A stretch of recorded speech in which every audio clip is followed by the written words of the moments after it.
है ना? ठीक है। तो आज का जो हमारा टॉपिक है that is called stored procedures. ठीक है, स्टोर्ड प्रोसीजर्स बेसिकली क्या होते हैं कि भाई मैं ना एसक्यूएल की क्वेरीज को ग्रुप करके रख देता हूँ। ठीक है, मतलब मैंने बहुत सारे एसक्यूएल की क्वेरीज को एक साथ एक नाम से सेव कर दिया। अब जब भी मैं उस नाम को रन करूंगा, मेरा पूरा का पूरा स्टोर्ड प्रोसीजर रन होगा, वो सारी क्वेरीज एक साथ रन होंगी। ठीक है, तो कैसे करते हैं? हमने स्टोर प्रोसीजर क्रिएट करना था। अब हमने ये वाला कमांड है to create a store procedure. ठीक है, सिंपल है, कुछ भी मेरे को क्रिएट करना है मैं क्रिएट कमांड का यूज करता हूँ। So I did create procedure. ठीक है, स्टोर प्रोसीजर को in the terms of command हम प्रोसीजर लिखते हैं। तो क्रिएट प्रोसीजर मैंने किया बेटर अपडेट। ठीक है, मेरा गोल यहाँ पे क्या है कि भाई जब मैं नॉर्मली कोई भी वैल्यू अपडेट करता हूँ तो मेरे पास क्या आता है कि भाई जो वैल्यू अपडेट हो गई सिर्फ 1 रो इफेक्टेड लिखा आता है कि हाँ भाई अपडेट हो गई है। मेरे को दिखती नहीं है वो वैल्यू अपडेट होती हुई, मेरे को वैल्यू अपडेट होती हुई दिखती तो नहीं है। तो आई वांट कि भाई पुरानी वैल्यू क्या थी वो और नई वाली वैल्यू क्या है वो दोनों मेरे पास आ जाए। ठीक है, मेरे पास दोनों आ जाए, मैं ये चाहता हूँ। मैंने एक बटर अपडेट के नाम से स्टोर प्रोसीजर बनाया इसके लिए। ठीक है, अब इसके अंदर मैंने दो पैरामीटर दिए कि भाई जो सेल्स की वैल्यू अपडेट करने के लिए है सिर्फ। ठीक है, तो मेरे को सेल्स की वैल्यू सेट क्या करनी है, ठीक है, और उसकी ऑर्डर आईडी क्या है। बेसिकली किस ऑर्डर आईडी पे मेरे को सेल्स की वैल्यू अपडेट करनी है। ठीक है, मैंने एस लिया और ओ लिया, O is order ID, S is sales की वैल्यू। अब भाई एज बिगिन और एंड, क्योंकि मेरे को मल्टीपल क्वेरीज लिखनी है तो मैं एज बिगिन और एंड यूज करता हूँ। ठीक है, उसके बाद मैंने तीन क्वेरी लिखी, select star from choco where order ID equal to @o, कि भाई जो पुरानी वाली मेरे पास यू कैन से एंट्री है वो दिख जाएगी, जो ऑलरेडी अभी एग्जिस्टिंग एंट्री है वो दिख जाएगी। ठीक है उसके बाद मैंने क्या किया, update choco set sales equal to @s, जो भी मतलब मैंने सेल्स की नई वैल्यू दी वो सेट हो जाएगी। Where order ID equals to @o, कि भाई जहां पे भी ये ऑर्डर आईडी है उसकी जगह पे ये वाली सेल्स की वैल्यू सेट हो जाएगी। और फिर दोबारा select star from choco where order ID equal to @o, दोबारा जो अपडेटेड वैल्यू है वो दिख जाएगी मेरे को। Getting a point? ठीक है, तो अगर इसको यूज दिखाऊं मैं इसका यूज, तो सिंपली यूज एसक्यूएल 4 करता हूं एंड देन मेरे पास कमांड लिखा हुआ है ऑलरेडी, उसी को रन करके दिखा देते हैं।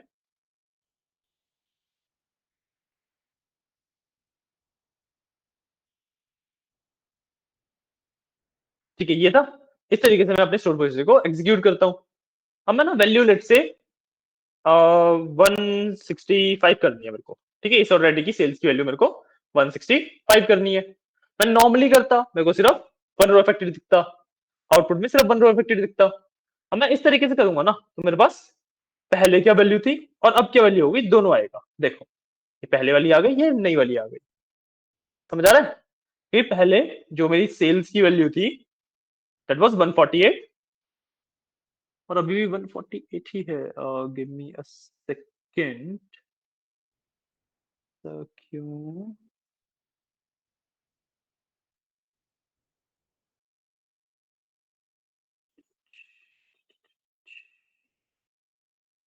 करना तो नहीं चाहिए ऐसा।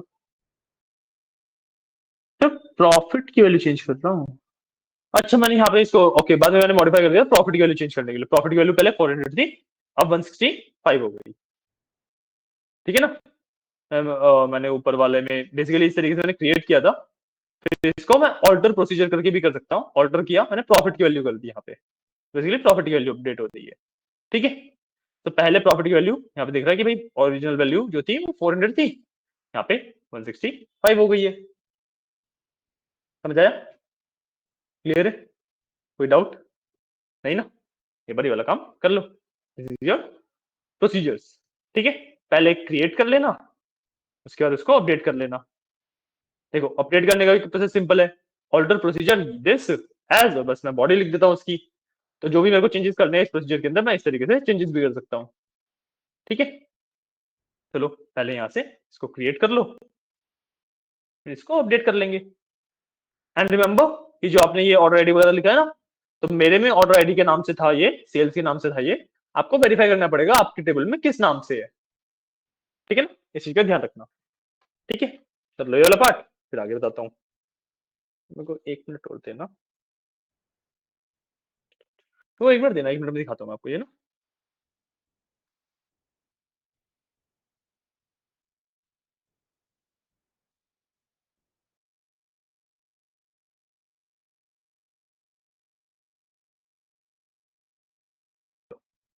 ठीक है।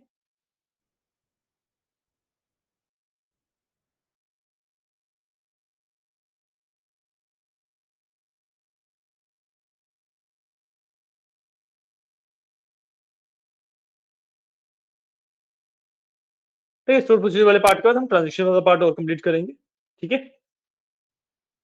और फिर हमारा एसक्यूएल खत्म हो जाएगा।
यूज करना मत भूलना, यूज करे बिना नहीं हो पाएगा, ठीक है ना। हम्म।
नहीं, कोई एरर आ रहा है? देखो क्या एरर आ रहा है? करने का ट्राई करो।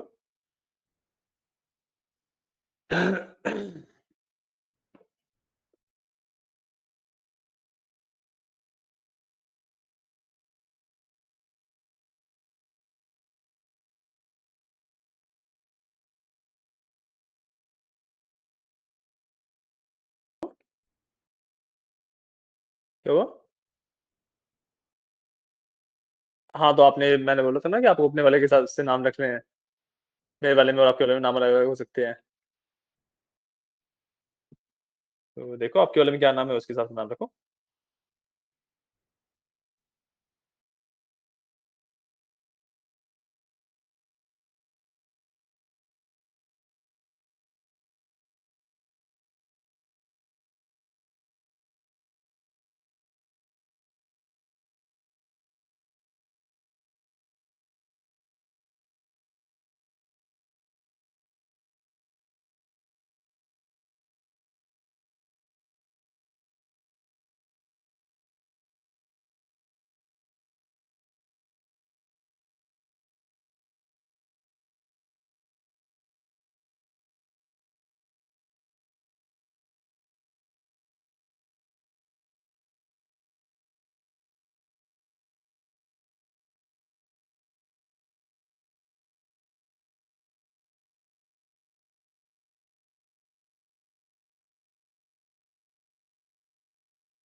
समझ में नहीं आया?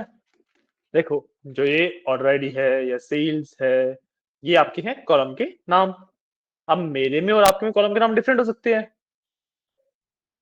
ऑर्डर आईडी है, ऐसे ही लिखा है बिना स्पेस के, बिना किसी चीज के। स्पेस है आपके में, आपने यहाँ पे नहीं डाला है ना। यहाँ पे स्पेस डालने के लिए आप स्पेस डालोगे, बट ये तो गलत हो जाएगा। तो what you have to do is have to place brackets out of दोनों तरफ। आपके में स्पेस है तो इस तरीके से करना होता है। ठीक है, आप दोनों तरफ ब्रैकेट लगा के उसको कर सकते हो।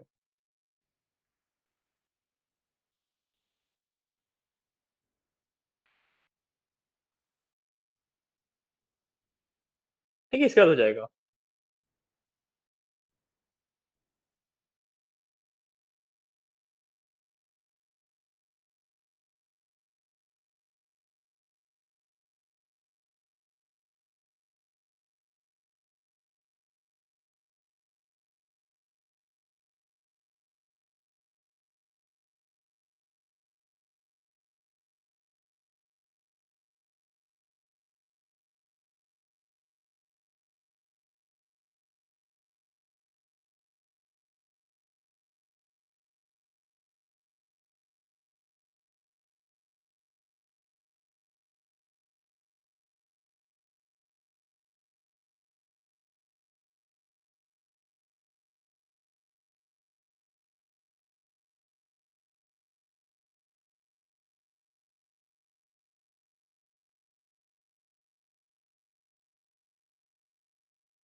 अभी भी नहीं हुआ? क्या क्या इशू आ रहा है? आपने कॉलम का नाम फिर से गलत लिखा है। तो आपने क्या गड़बड़ करी है? देखो, अगर आपने स्क्वायर ब्रैकेट लगा दी है तो फिर अंदर आप एज इट इज जैसे आपका वहां पे नाम लिखा है वैसे लिख सकते हो। ऐसे स्क्वायर ब्रैकेट लगा दिए तो आप एज इट इज जो आपको ऑब्जेक्ट एक्सप्लोरर में देखोगे वहां पे जैसे नाम लिखा हो वैसे लिख सकते हो। हम्म। वही लिखा है। मैं देखता हूँ आपके।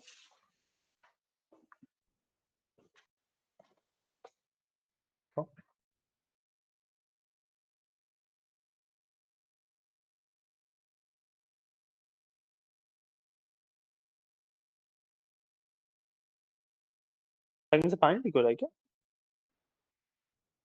ये लिए पता किसी छोड़ो। आपने यूज किया है?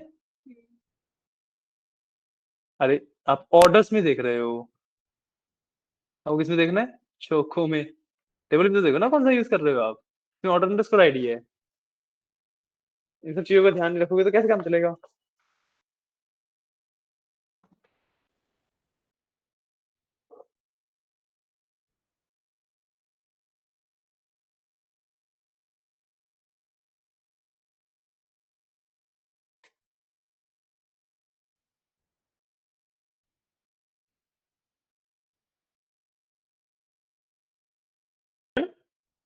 उसको रन कर लो। प्रोसीजर क्रिएट कर लिया है इस तरीके से। रन कर लो अब।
ठीक है। इसके बाद आप ऑल्टर करके देख लो। ठीक है। ऑल्टरेशन में हमने सेल्स किया पे प्रॉफिट पे शिफ्ट हो गए हैं। ठीक है। तो ये ऑल्टर का कमांड है। ठीक है, ऑल्टर करके देख लो सेल्स की जगह पे प्रॉफिट कैसे करेंगे। ओके।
तो this how you alter a procedure, run हो गया है ना।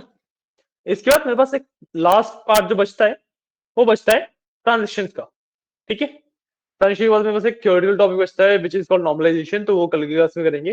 तो कल की क्लास थोड़ी सी छोटी रखेंगे, ठीक है, मोस्ट प्रोबेबली हम 4:22 5 ही खत्म कर देंगे कल की वाली क्लास, ठीक है। सो जो मेरा लास्ट टॉपिक बचता है वो बचता है ट्रांजेक्शन का। ट्रांजेक्शन का मतलब क्या होता है कि भाई आपको पता है कि जब भी मैं कुछ भी एसक्यूएल के अंदर चेंजेस करता हूँ, एसक्यूएल के अंदर कुछ भी करता हूँ, तो वो इरिवर्सिबल होते हैं।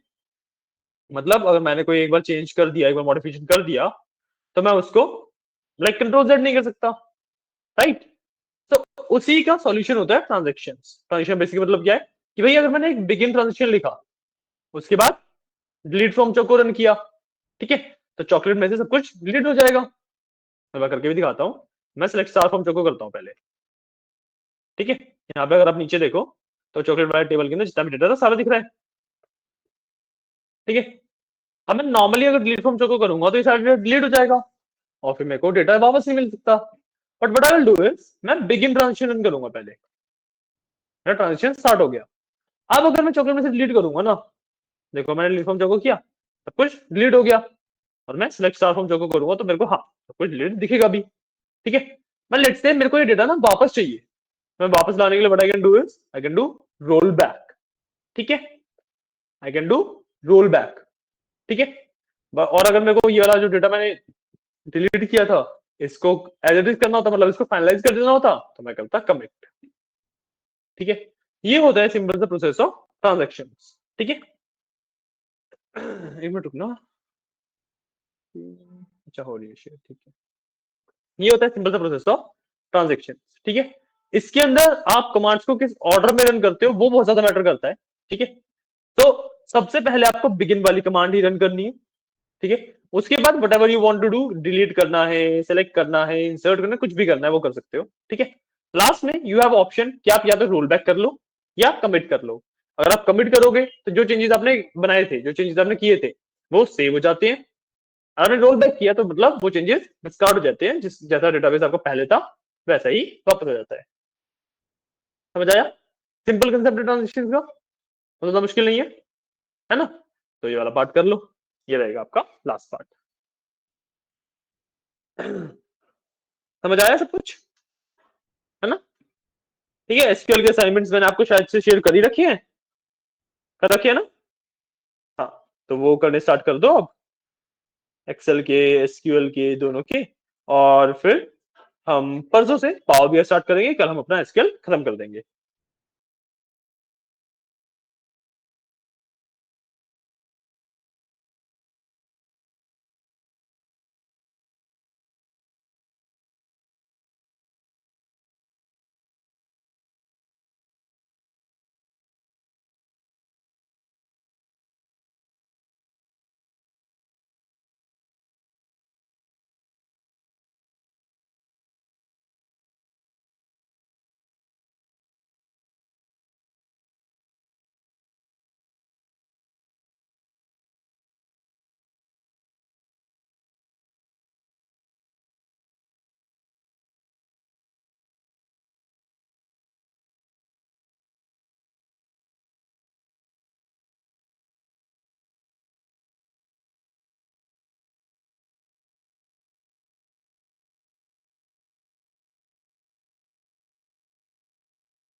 चलो टाइम है तो नॉर्मलाइजेशन का कंसेप्ट भी कराई देता हूँ, है ना।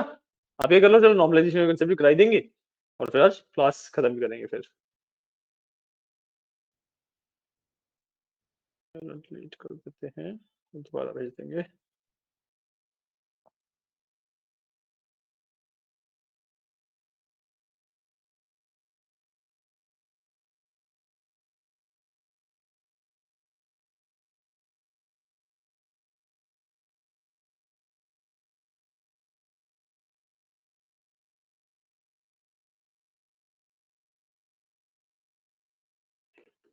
किया आपने ये वाला पार्ट? डन है ना? ठीक है। तो जो क्वेरी वाला पार्ट था वो इतना ही था, क्वेरी वाला पार्ट यहाँ पे खत्म हो जाता है। ठीक है, जो हमारा लास्ट पार्ट बचता है वो बचता है नॉर्मलाइजेशन का।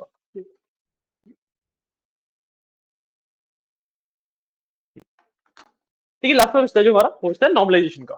नॉर्मलाइजेशन सिंपल सा कंसेप्ट है, दैट इज बेस्ड ऑन कि भाई मैं डेटा को अपना कितना क्लीन रख सकता हूँ। ठीक है, नॉर्मलाइजेशन सिंपल सा कंसेप्ट है, दैट इज बेस्ड ऑन कि मैं अपने डेटा को कितना क्लीन रख सकता हूँ। ठीक है, तो इसके कुछ स्टेप्स होते हैं कि क्या क्या चीजों का मेरे को ध्यान रखना है, वही होता है। ठीक है, तो बेसिकली अगर मैं नॉर्मलाइजेशन की बात करूं, इसका मतलब होता है कि मैं अपने डेटा को कितना क्लीन रख सकता हूँ। ठीक है, क्लीन रखने का मतलब कि भाई इसके ना 3 स्टेप होते हैं, 1NF, 2NF एंड 3NF।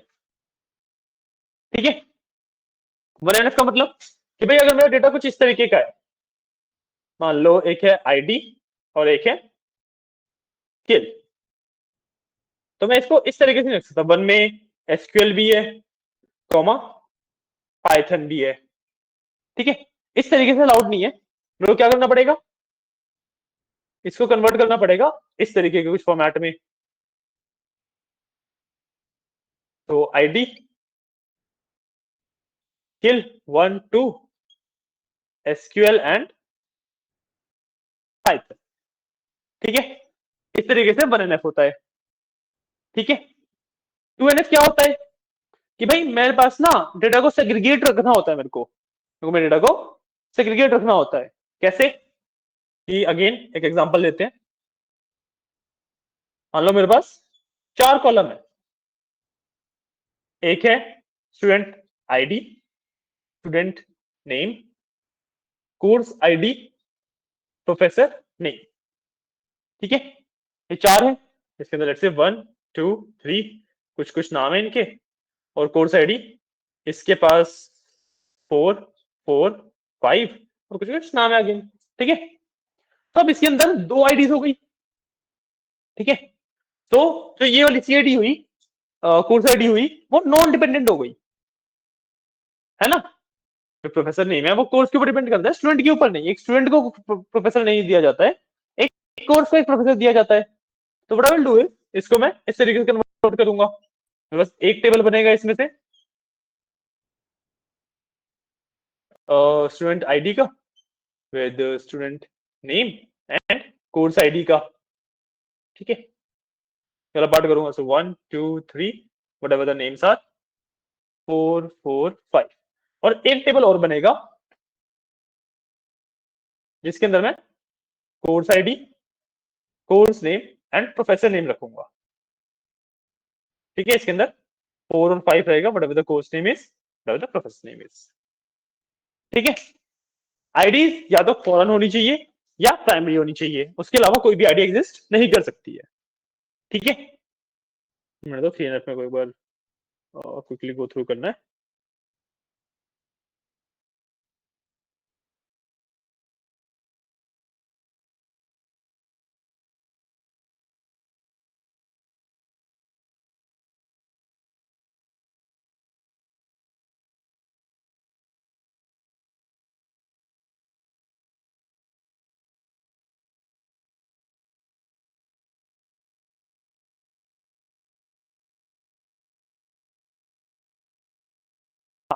ठीक है, इतना क्या। अब लास्टली मान लो आपके पास एक टेबल इस तरीके का है।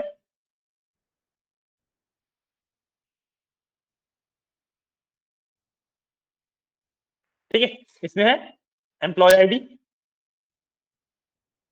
Salary and tax.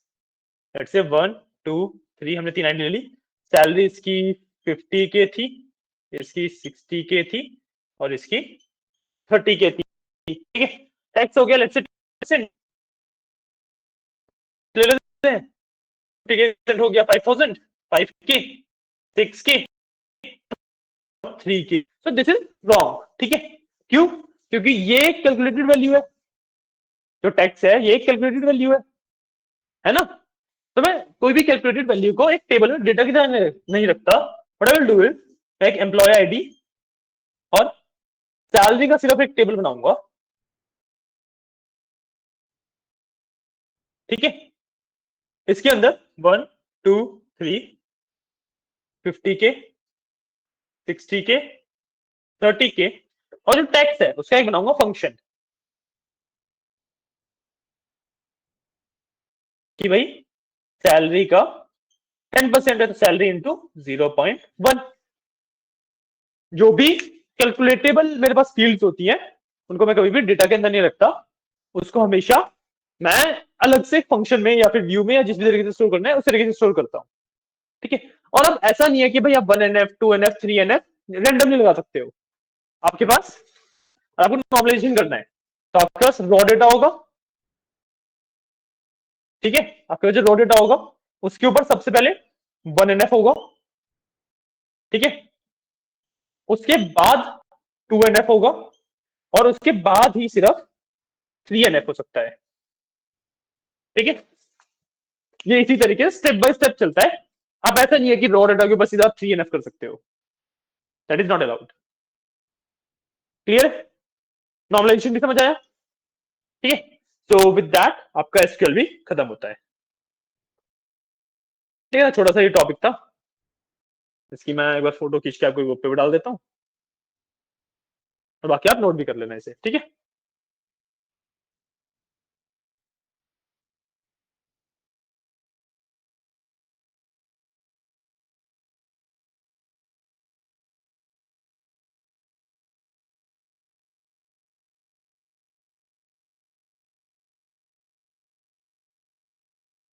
And what I will do is कि मैं ना आपको पावर बीआई की सेटअप फाइल भेज देता हूँ।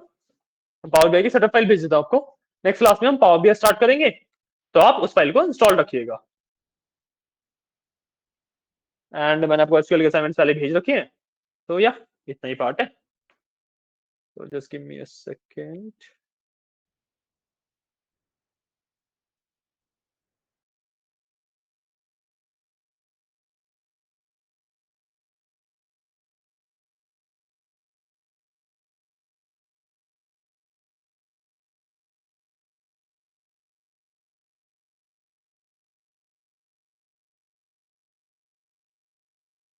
एक मिनट बस, तो भेज हो गया मेरे पास। इसमें भेजी थी मैंने।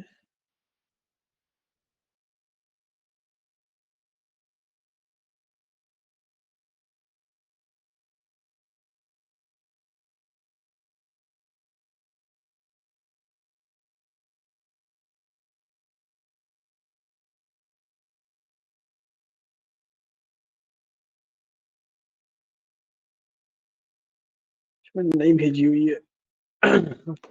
I'll send it quickly and then yeah, आज की क्लास के लिए इतना ही। ठीक है।